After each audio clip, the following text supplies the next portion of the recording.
The world as I knew it had crumbled into an unrecognizable landscape of desolation and decay. Skyscrapers, once symbols of human triumph, now stood as hollowed skeletons, their windows gazing emptily at the chaos below. Streets that once buzzed with life were now silent, save for the occasional groan of the undead that roamed aimlessly. I am Alex Mercer, a survivor in this post-apocalyptic nightmare.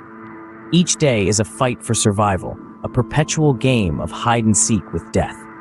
My life before the outbreak seems like a distant dream, a flicker of normality in a world that has gone utterly mad. I often wonder if there's anyone else out there, anyone who hasn't succumbed to the zombification virus or fallen prey to the roaming hordes. This morning, like every other, I set out from my makeshift shelter, a fortified apartment on the 10th floor of a dilapidated building. My mission was simple: scavenge for food and supplies, and most importantly, stay alive. The city was a labyrinth of dangers, from the unstable structures ready to collapse at any moment to the ever-present threat of the zombies. As I navigated the eerily silent streets, I couldn't shake off the feeling that today was different. The air was charged with a tension I couldn't place. It wasn't just the usual fear of what lurked around the next corner, but something deeper, something that made the hairs on the back of my neck stand up. It was during one of my cautious forays into a once busy supermarket that I first encountered them, a group of zombies unlike any I had seen before. Their movements were erratic, their appearance varied. It was as if they were from different worlds. Little did I know, this encounter was about to lead me to a discovery beyond my wildest imaginations: the existence of a multiverse of zombies, the Zombieverse. The supermarket's automatic doors were frozen half open, like a silent scream. Inside, aisles that once overflowed with life's essentials were now a graveyard of scattered goods. My footsteps echoed in the haunting silence, a stark reminder of the world that was. I moved with practiced stealth, my eyes scanning for supplies and my hand never straying far from the machete at my belt. That's when I heard it, a low, guttural growling that seemed to come from all directions. I froze, my senses heightening. Zombies. But something was off. The sound was different, less human, more distorted. Cautiously, I peeked around the corner of the aisle. What I saw chilled me to the bone. A group of zombies, yes, but unlike any I'd encountered before. One had limbs that were grotesquely elongated, another's skin appeared almost translucent, while a third had an array of what looked like extra eyes. It was as though they were mutations, versions of zombies from different realities. Before I could process this bizarre sight, they sensed my presence. The hunt was on. My heart pounded as I sprinted through the aisles, the twisted creatures in hot pursuit. Every survival instinct in me screamed to run, to escape this nightmare. Dodging debris and overturned carts, I made for the back of the store.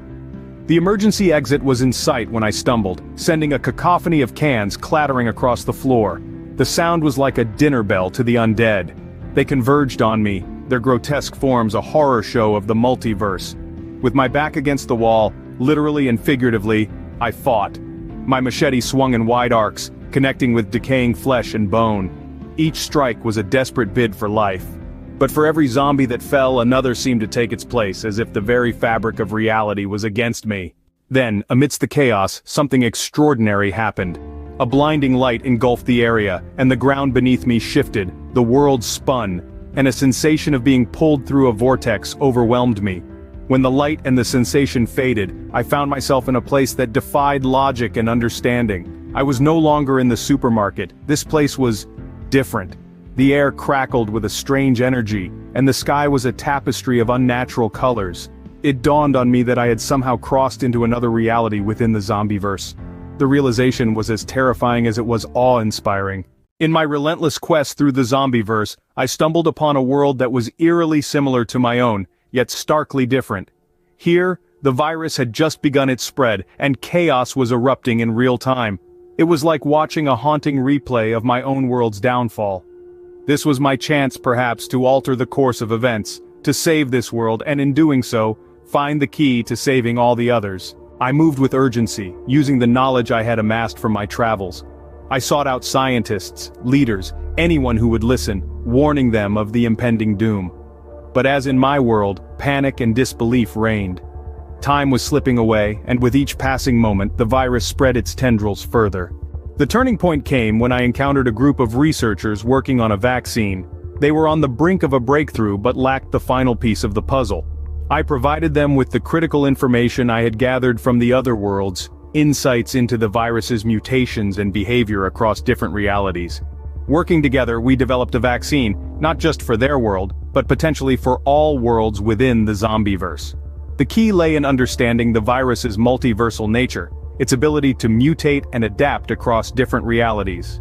This vaccine was designed to target those core aspects, to attack the virus at its foundational level. As we disseminated the vaccine, I watched as the tide began to turn. The infection rate slowed, and hope, a feeling I had long forgotten, began to flicker in the hearts of the people. This world, so similar to mine yet so different, had a chance to avoid the fate that had befallen my own. But my journey was not over. The vaccine was a monumental step. But the Zombieverse was vast, and each world needed to be reached, to be saved. I realized that my role was that of a messenger, a traveler between worlds, spreading the knowledge and the cure. As I prepared to leave this world, a sense of purpose filled me. I was no longer just a survivor. I was a guardian of realities, a warrior against the apocalypse. The Zombieverse, with all its horrors, had given me a cause worth fighting for. With each world I saved, I carried with me the memories of my own lost world, a reminder of what was at stake. And somewhere, in the depths of my heart, I held on to the hope that one day, I might find a way to bring back what I had lost, to reunite with my family in a world free of the terror of the undead. Navigating through the Zombieverse was like walking through a never-ending nightmare. Each world I stumbled into was a grotesque mirror of my own, each with its unique brand of horror. The constant threat of zombies was a given, but here they were not the only danger. In one reality, the zombies possessed a terrifying intelligence, setting traps and coordinating attacks. I had to constantly outthink and outmaneuver them, relying on every survival skill I had honed. In another, the environment itself was hostile, with toxic air and treacherous terrain, forcing me to scavenge for scarce resources to fashion makeshift gas masks and protective gear. Every new world was a test of my endurance and adaptability. I encountered other survivors, some friendly, others hostile, driven mad by their circumstances. These encounters were brief and often tense, as trust was a luxury few could afford in the Zombieverse. Despite the horrors and challenges, there was a strange beauty in the diversity of these worlds. Some had skies lit by auroras of surreal colors, others had landscapes twisted into fantastical shapes by the virus's influence. The Zombieverse, for all its terrors, was a testament to the endless possibilities of creation and destruction.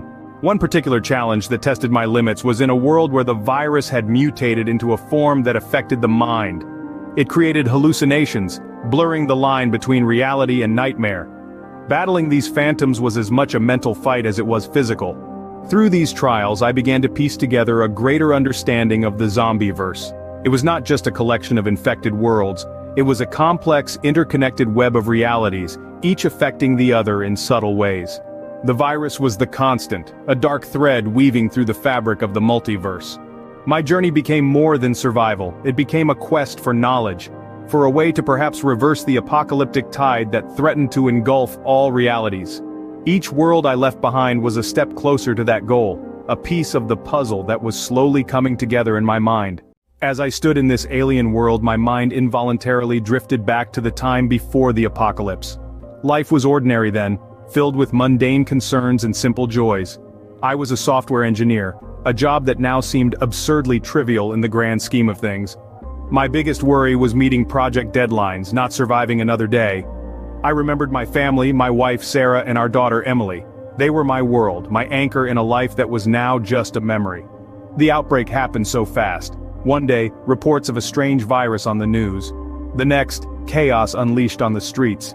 I lost them in the early days of the pandemic, their faces now a painful reminder of everything that was gone. The grief and loss had hardened me, turned me into a survivor.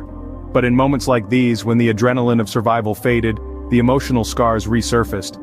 I wondered what they would think of me now, a man who had seen and done so much just to stay alive. Those memories, though painful, also fueled my determination to keep going. I couldn't bring back the past, but I could fight to survive, to maybe find some purpose in this new, twisted reality. It was this resolve that snapped me back to the present, to the bizarre and dangerous world of the Zombieverse that now lay before me.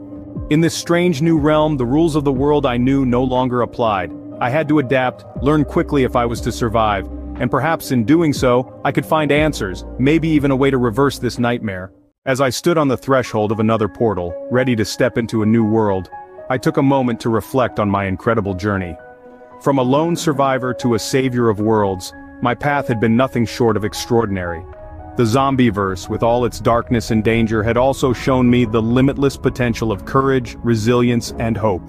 With each world I visited, each community I helped save, I carried with me the lessons of the past and the hope for a better future. The fight against the zombie apocalypse was far from over, but now there was a weapon, a chance to turn the tide in this multiversal war. In this endless journey, I had found a new purpose. The loss of my own world, my family, would always haunt me, but it also drove me forward.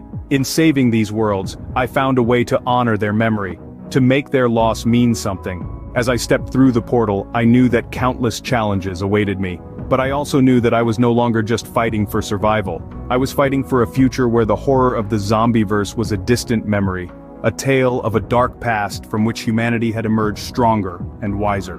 The Zombieverse was vast and unpredictable, but so was the human spirit. As long as there were worlds to save and hope to hold on to, I would continue my fight. For in this journey through the chaos and horror, I had learned an invaluable truth. Even in the darkest of times, there is always a light, however faint, waiting to be found. And with that, I stepped into the unknown, ready for whatever challenges lay ahead, carrying with me the eternal flame of hope.